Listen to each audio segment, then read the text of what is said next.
I'm still breathing, falling in love every evening. God bless me, even though I'm through sneezing. Tonight we taking more shots. What's up, everybody? It's Hero here with another story for you guys. So today I'm going to be telling you guys a story about how I basically got lost at 11 something at night, and some dude tried to like pick me up in his car and kidnap me and shit, and I also got stalked by some other random strange dude, all because of my bad sense of direction and shitty directional skills. So in order to tell you guys about that story, though, I have to tell you the story about a GameStop employee that my brother and I used to know back when we were in high school.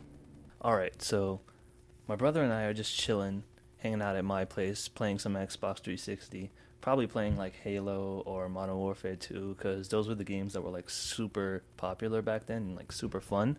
So we decided that we wanted to get Guitar Hero 3 for Xbox 360 because we've played it before, it's pretty fun, and we also wanted to get the guitar controller attachment.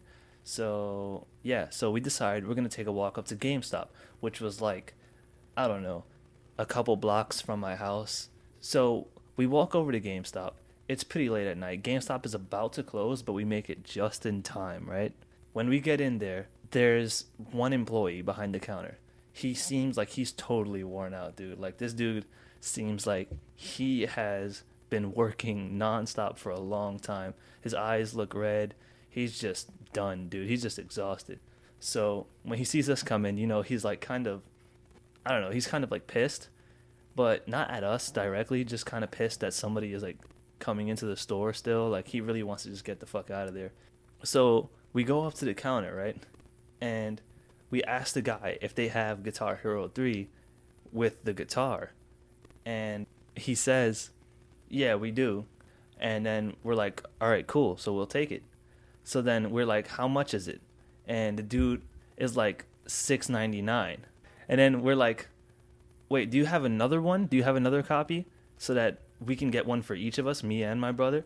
And the dude is like, hold on, let me check. And then he checks. And then he's like, $6.99. And we're like, wait, what? So basically we ask him, how many copies do you have? And he's like, $6.99. And then we ask him, how much is it? He's like, $6.99. So like, we're both like looking like, what the fuck? What ended up happening was he was like so exhausted or whatever from working for so long that he wasn't even registering anything we were asking him. And he just kept saying $6.99, like he thought we were just asking for the price. So this freaking dude just keeps saying $6.99 to us. So we're like, whatever. So we hand him the fucking $7, right? And we take the Guitar Hero 3 bundle or whatever, and we just go home or whatever. So ever since that day, right, we just referred to that guy as $6.99.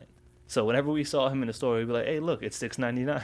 We never actually said anything to him about it, but, you know, that's how we referred to him. Trust me, it was, like, way funnier in person. But anyways, so one day, right, my brother and I go to GameStop to pick up something. I forget what it was. And $6.99 is there, right? So we just came from Dunkin' Donuts, and we're carrying a box of a dozen donuts. And $6.99 is like, hey, like, you gonna let me get one of those? And then we say to $6.99, you gonna give me a discount? And then we kind of like have a little laugh or whatever. And then $6.99 says to me and my brother, well, I could give you this. And then he reaches in his pocket and he gives us like a little card, guess like a flyer or something that you would see to like a party or an event. And on this little like laminated card, it says that there's going to be an event for the upcoming game, Ultimate Marvel vs. Capcom 3. And it's going to be in Manhattan that same night, like 3 hours later. So after me and my brother finished doing whatever we were doing at GameStop, we were like considering it, like, should we go? And I kind of really wanted to go. I've never really went to an event like that at that point. And I fucking love Marvel vs. Capcom in general. And I was just so hyped for that game. So we kind of decided that we were going to go. We go over to this place, right? Later on that night. And we see $6.99 coming back from that place as we're getting there. And we pass him and we're asking him, like, hey, what's going on? Like, did you go to the place already? And he's like, yeah, we went, but the line is so fucking long that we'll probably never even get in. So we're like, wait, what? I'm like, we should just check it out anyways, bro. So me and my brother just go to check it out anyways. So we get there, right? And this fucking line is like curving completely around the building. It goes completely around the entire building and then across the street and then like to the end of that block. So that's how long the line was to get into this like event, to like get to play the game and get some free gear and shit like that, right? So we're like, screw it. The line can't possibly move that slow, right? So we wait online and we end up meeting a lot of cool people too. Like we meet these other dudes and we end up like talking with a bunch of people who also like the game and shit. And long story short, we wait on that line for hours. I mean, fucking hours, dude. To the point where they're about to close the place and we're still like super far from like even entering. We're still like halfway around the block from the building. We just decide like, screw it, right? We're just not gonna go in and we're just gonna leave, which kind of sucked because we waited all that time and did all that extra bullshit for it. But they did give everybody on the line a Street Fighter Third Strike poster. So yeah, that was something that we got out of it. So anyway, we basically take the train to get back to where like we live, go back to Brooklyn. And here's where shit kind of gets crazy, right? So when we get off the train, I'm kind of disorientated because I didn't realize where the hell I was. I'd never actually taken the train to that stop. So when we come out of the train station, I turn to my brother, and let me tell you something about my brother. He has this thing where he kind of expects everybody to think the same way he does. Don't get me wrong, my brother is an awesome dude, but he expects everybody to think the same way he does sometimes. And yeah, it can be kind of shitty because it creates these types of situations. So I turn to my brother and I ask him, I'm like, hey, is this the right way? And I point to a direction. It's only two different ways I can go, left or right. And I point in a direction. I'm like, is this the right way? And he just looks at me with a straight face like, are you serious? And I'm like, well, I'm going to just go this way. And then he doesn't say anything, right? So I just start walking that direction, right? And it's kind of late at night. So since I don't know the area and stuff, it's not really like I could tell where the hell I'm going. So it's like 11 something. And I'm just walking and walking. And I'm like, damn, you know, things are getting less and less familiar as I walk. Shouldn't they be getting more familiar as I get close to my house? But before I know it, I'm in a completely another part of Brooklyn. Like I crossed over from East New York to Brownsville without even knowing it. So I realized this and I'm like, shit, I'm lost. So I just kept walking and I keep calling my mom, right? And this is the thing that kind of sucks.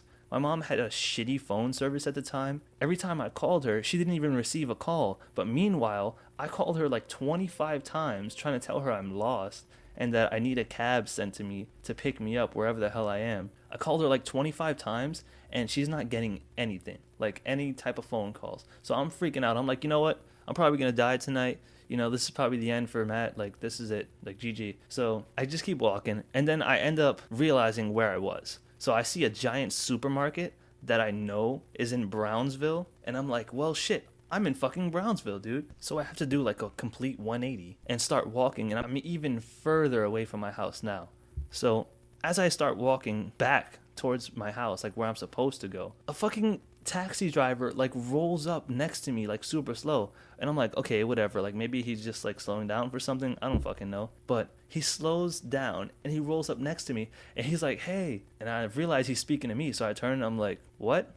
And then he's like, hey, it's dark out here. It's dangerous. You shouldn't be walking out here alone at night by yourself. And I'm like, I'll be fine. And then he was like, get in. I'll give you a ride. I'm like, I don't have any money. He's like, don't worry about it. I'll just give you a ride. It's not safe to be out here like this. And I was like, no, thanks, dude. Don't worry about it. I'm fine, really. Eventually, after a little bit more back and forth, the dude finally drives off. And I don't know, man. That dude was fucking shady, man. Like, I think that dude was trying to, like, fucking tickle my booty or some shit. I don't fucking know. But anyways, I just keep walking. And I'm like, you know, this is a shitty situation, right? Because I'm kind of freaking out. At this point in my life, I hadn't really traveled on my own a lot. A lot of the time, I just kind of went places with my brother. So this was kind of freaky. I was by myself. It was 11 something at night, and I'm walking in a totally different place from, like, my neighborhood, you know? And I don't know if you know much about, like, NYC or, like, how it is in Brooklyn and the boroughs and shit like that. But basically, when you're not in your neighborhood, you're not safe. Like, not all the time, but that's kind of how it is, a good chunk of the time. So I keep walking and I get about halfway to my house. And then another fucking creepy dude just like starts following me. Some weird creepy dude. Like, I think he was white. I couldn't tell because it was so dark. And he had like a fucking cane or some shit. But I can hear his cane like clicking like every time he's walking behind me. So I kind of speed up, right? And this dude speeds up too. And he's like walking like right up my fucking ass, dude. Like, he's like right behind me, just following me. And I'm like, yo, this dude is speeding up as I'm speeding up. Like, I feel like he's trying to rob me or some shit.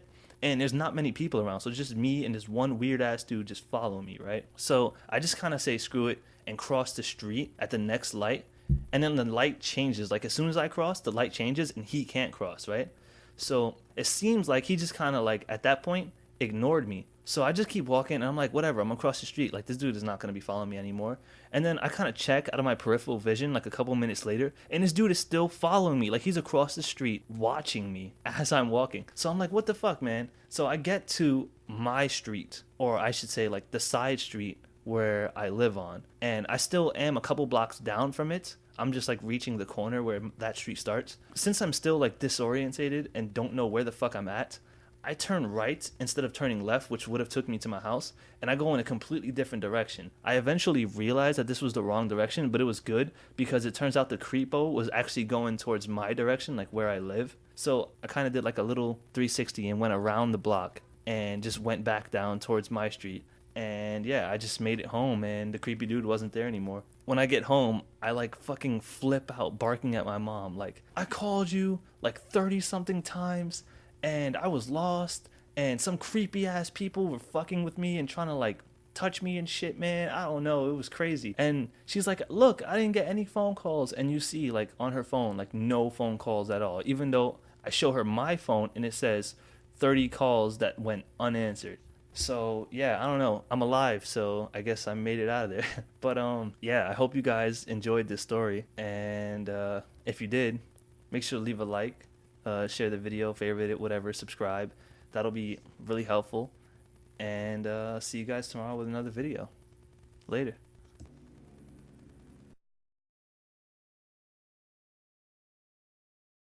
Sleeping through the day, wake up with champagne, roll me an A. I told my mother I would quit. What can I say?